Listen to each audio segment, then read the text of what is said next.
रक्षाबंधन का पर्व हम कब मनाएं ये तो सबको पता है कि 28 अगस्त को, लेकिन राखी बांधने का शुभ समय नहीं पता है। और जिन बहनों के घर दूर हैं वो कैसे अपने भाइयों की कलाई पर रक्षा सूत्र बांधने से पहले उसे अभिमंत्रित करें।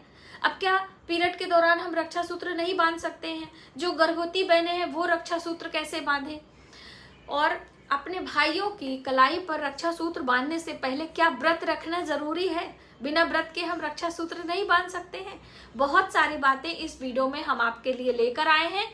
साथ ही पंचक का भी हम आपको निदान बताएंगे, चंद्र ग्रहण का भी समय बताएंगे, राहु काल का भी समय बताएंगे, जिससे कि आप निश्चिंत होकर शुभ मुहूर्त में अपने भाइयों की कलाई पर रक्षा सूत्र बांध सके।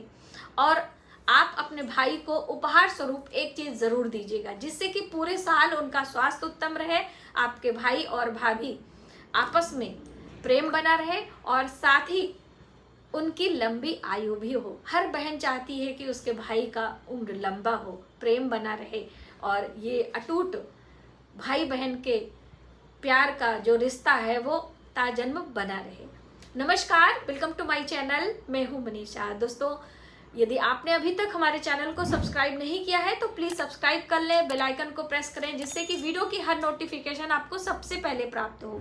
और हम बात कर रहे हैं रक्षाबंधन का शुभ मुहूर्त क्या है, राखी बांधने का शुभ मुहूर्त क्या है। तो देखिए, राखी बांधने के शुभ मुहूर्त से पहले आपको ये जानना होगा कि क्या व्रत रखना चाहिए। बिना व्रत किए हम राखी नहीं बांध सकते हैं। जी हाँ, हर बहन और भाई को भी हो सके, ये नहीं कि बहन व्रत कर रही है और भाई राखी के पहले ही भोजन कर लेगा। देखिए, आप जूस ले सकते हैं, जल फल ले सकते हैं, कोई आपको परेशानी है आप मेडिसिन ले लीजिए, कोई अनाज की चीजें आप ना खाएं। व्रत करते हुए सबसे पहले हम क्या करेंगे, तो देखिए, रक्षा सूत्र को शुभ समय में आप अभिमंत्रित कर लीजिए। तो शुभ समय क्या होने वाला है, आप इस पे एक बारी डिटेल में समझते हुए चलेंगे तो आपको आसानी होगी। 28 अगस्त को रक्षाबंधन का पर्व मनाया जा रहा है। श्रावण पूर्णिमा पर रक्षाबंधन का पर्व मनाया जाता है। सबसे पहले इस रक्षाबंधन को पर्व जो आपका पर्व आता है, माता लक्ष्मी ने बनाया था। माता लक्ष्मी ने राजा बलि को अपना भाई बनाया था। द्रौपदी ने भी कृष्ण को अपना भाई माना था। तो इस तरीके से ये रक्षाबंधन का पर्व आदि अनादि काल से चला आ रहा है और हम बहनें भी अपने भाइयों की कलाई पर शुभ समय में ही रक्षा सूत्र बांधते हैं। तो देखिए, भद्रा तो एक दिन पहले ही लग जा रही है, 27 अगस्त को, इसीलिए रक्षा सूत्र नहीं बांधा जा रहा है। और पूर्णिमा है उस दिन व्रत वाली, तो जो बहनें व्रत कर रही है वो 27 अगस्त को करेंगी और 28 अगस्त को रक्षाबंधन का पर्व मनाएंगे। अब रक्षाबंधन राखी बांधने से पहले उसे आप अभिमंत्रित जरूर कर लीजिएगा। अगर थोड़ा भी हेर फेर होगा तो उसका कोई अशुभ परिणाम आपको नहीं मिलेगा। तो अभिमंत्रित कैसे करना है, जो भी आपकी राखी है उसे आप देवी देवताओं के चरण में रख दीजिएगा और थोड़ा सा जल का छिड़काव करिए, हल्दी कुमकुम का तिलक लगाइए, थोड़े से अक्षत छिड़किए और फिर आप धूप दीप दिखाकर जिस भी देवी देवता में आपकी आस्था हो, भगवान गणेश, भगवान शिव और चाहे भगवान विष्णु के, उनके मंत्रों का जप आप कर लीजिए। अब आपकी राखी अभिमंत्रित हो गई है। अब आप इसे कभी भी बांध सकते हैं, राहु काल छोड़कर। अब देखिए, बांधने का शुभ समय क्या है, सुबह 5:57 से लेकर हम बात करें 9:48 का समय सबसे अच्छा है, बढ़िया मुहूर्त है। आप इस समय बिना खाए पिए भी आराम से बांध सकते हैं। लेकिन देखिए, सबके लिए ये बातें संभव नहीं है। जो अनेक भाई हैं या फिर बहनें बहुत दूर से आती हैं, उनके कई भाई हैं, तो हर जगह तो एक ही टाइम पे आप नहीं जा सकते ना। तो ऐसे में आप यदि अपनी राखी को अभिमंत्रित किए रहेंगे तो आपको कोई परेशानी नहीं है। राहु काल का भी समय समझ लीजिए, क्योंकि राहु काल के दौरान आपको रक्षा सूत्र नहीं बांधना है। तो दिन की हम बात करें तो 10:30 से लेकर 12 बजे तक राहु काल का समय है। 10:30 से लेकर 12 बजे तक आप ना बांधें।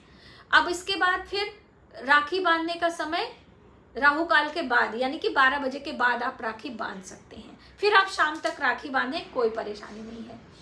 अब बीच में क्या क्या मन में शंकाएं आती हैं कि पंचक है, तो क्या हम पंचक में राखी बांध सकते हैं? बिल्कुल राखी बांध सकते हैं, इसका कोई अशुभ परिणाम आपको नहीं मिलने वाला है। अब आता है चंद्र ग्रहण के बारे में। तो हालांकि मैंने आपको वीडियो दी है पहले से ही, जो बहनें उन वीडियो को नहीं देखी हैं तो उनके लिए इसका आपका चंद्र ग्रहण का समय आपको बता दूं। चंद्र ग्रहण वैसे तो रात्रि में लगता है, भारत में नहीं दिखाई देगा, इसलिए यहाँ पर इसके सूतक पातक का मान्य नहीं करेगा। तो जो गर्भवती बहनें हैं बिल्कुल डरने की जरूरत नहीं है। आप रक्षा सूत्र शुभ मुहूर्त में अपने भाइयों की कलाई पर बांधें और उनका आशीर्वाद लें। छोटी बहन है तो उनको चरण स्पर्श करें, प्रणाम करें। यदि भाई छोटा है तो अपने बहनों का आशीर्वाद लें। चंद्र ग्रहण का जो समय होने वाला है वो सुबह 6:55 से लेकर दोपहर 12:30 का समय है। तो अभी भारत में दिखाई नहीं देगा, इसके सूतक पातक का मान्य नहीं करना है, लेकिन चंद्र ग्रहण जब समाप्त हो जाएगा 12:30 पर, तब आप चंद्र ग्रह से संबंधित चीजें दान कर सकते हैं। और इस बीच आप कोई मंत्र वगैरह भी जप कर सकते हैं। जैसे मैंने आपको बताया कि अपने राखी को अभिमंत्रित कर रहे हैं तो आप उस समय थोड़ा ज्यादा मंत्र कर लीजिएगा, क्योंकि ग्रहण के दौरान किया गया जब तक पूजा पाठ बहुत फलदायी होता है। ग्रहण के दौरान हम दान नहीं करते हैं, दान जब ग्रहण समाप्त हो जाता है तब करते हैं। ठीक है, मान लीजिए कोई बहन हमारी बाहर से वीडियो देख रही हैं जो विदेश में रहती हैं, तो उनके लिए ये हेल्पफुल होगा। अगली महत्वपूर्ण बात कि आप भोजन रक्षा सूत्र बांधने के बाद कर सकते हो। अब जैसे मान लीजिए कई भाइयों का है, अब शाम को आप पहुंचने वाली हो और अपने घर में राखी बांधने का 1-2 भाई हैं, तो ऐसे में आप फल फलाहार कर सकते हो। थोड़ा सा त्याग करना पड़ता है। और भाइयों की गोद में आप एक पानी वाला नारियल और एक सुपारी दे सकते हैं। पान के साथ में ही सादा भी दे सकते हैं। आप राई नमक से उनकी जो नजर दोष होती है उसको भी उतार सकते हैं। जैसे कि बहुत सारी बहनों के प्रश्न आते हैं कि दीदी हमारे कई भाई हैं, 4 भाई हैं, तो अब 4 नारियल लेकर, मिठाई के डब्बे लेकर और अकेले ट्रैवल करना थोड़ा मुश्किल हो जाता है। ये बात हम आपकी समझते हैं। तो ऐसे में आप सुपारी रख सकते हो, और जो बहनें नारियल दे रही हैं वो सुपारी नहीं देंगी, जो सुपारी दे रही हैं वो नारियल नहीं देंगी। ठीक है, ये चीज आप समझ लीजिए। तो आप सुपारी से भी नजर दोष उतार सकते हो। और वो सुपारी या वो नारियल हम बाद में क्या करेंगे, क्योंकि कई लोगों का प्रश्न आता है, तो वो 1 साल तक अपने घर में, अपने रूम में आपका भाई रखेगा। उसके बाद वो जल प्रवाह करते, यानी लास्ट ईयर का जो नारियल वगैरह है उसे आप जल प्रवाह कर सकते हैं। ठीक है, जल नहीं है तो किसी बड़े पेड़ पौधे पार्क वगैरह में, जैसे पीपल का वृक्ष है, बरगद का वृक्ष है, उसके नीचे आप रख भी सकते हो। ठीक है, क्योंकि नारियल के अंदर गिरी रहती है ना। तो एक आपको पते की बात बताऊं कि वो नारियल अगर आप जमीन में दबा देंगे ना, तो वहां जहां से पानी पिया जाता है वहां पे बहुत सॉफ्ट होता है, तो चींटियां अंदर घर बना के जाएंगी और उसको ग्रहण करेंगी, तो आपका एक पुण्य भी हो जाएगा। तो इस तरह से छोटी छोटी चीजें, ऐसा नहीं है कि पीपल के नीचे रख देंगे तो उसका अपमान हो जाएगा या कुछ भी। और जल में भी रहता है तो मछलियां खाती हैं, उसके खोल में होल करके वो घुस जाती हैं, ऐसा नहीं है। तो कहने का अर्थ है कि हम किसी भी बड़े तीज त्योहार पर दान पुण्य, लोगों की सेवा भाव, मंत्र उच्चारण सब कुछ करते हैं, तभी उसका पुण्य फल हमारे जीवन में दिखता है। और जब आप अभिमंत्रित कर रही हैं ना, तो अपने भाइयों के लिए प्रार्थना जरूर करिएगा। प्रार्थना में बड़ी शक्ति होती है।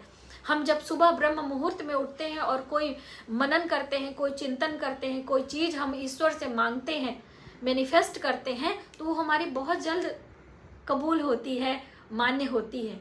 तो इसी तरीके से जब हम अभिमंत्रित अपनी रक्षा सूत्र को करेंगे ना, सुबह में 5:57 से लेकर 9:48 के बीच में, तो अपने भाइयों के दीर्घ आयु और उत्तम स्वास्थ्य की कामना जरूर करिएगा। और साथ में भाभी के लिए भी प्रार्थना करिएगा, क्योंकि देखिए भाभी और भाई अच्छे रहते हैं, प्रसन्न रहते हैं, तभी हमारा मायका बना रहता है। तो इसलिए ये काम करना आप ना भूलें। और कैसे भतीजे लोग के यहाँ भी राखी बांधी जाती है, तो अब सबको अलग अलग नारियल और ये सब देना संभव नहीं होता है। तो ऐसे में आप थोड़ा सा नमक मिर्ची लेके वारा भी कर सकते हो।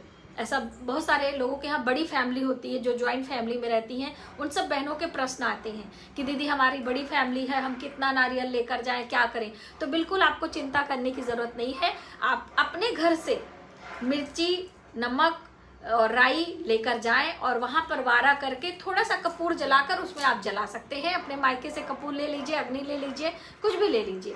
अब आप ये मत कहिएगा कि दीदी मिर्ची और नमक हम अपने घर से लेकर जाएंगे तो इसका कोई अशुभ परिणाम तो नहीं आएगा, ऐसा कुछ नहीं है। और अपना रक्षा सूत्र और अपना हल्दी कुमकुम स्वयं लेकर जाएं। ये जैसे हम लोग होली मिलने जब जाते हैं तो अपने घर से अबीर और गुलाल लेकर जाते हैं, चाहे होली खेलने जाएं और चाहे होली मिलने जाएं।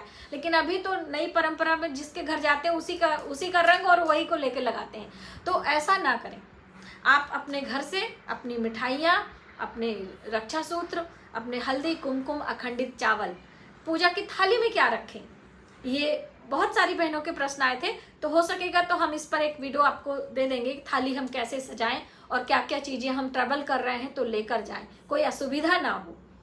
तो आज की वीडियो में बस इतना ही। यदि हमारी जानकारी आपको थोड़ी सी भी हेल्पफुल लगे तो प्लीज़ वीडियो को ज़्यादा से ज़्यादा लोगों में शेयर करिएगा, जिससे कि अन्य बहनों को भी इसका लाभ हो सके और रक्षाबंधन का पर्व शुभ हो, मंगलमय हो, यही मेरी प्रार्थना।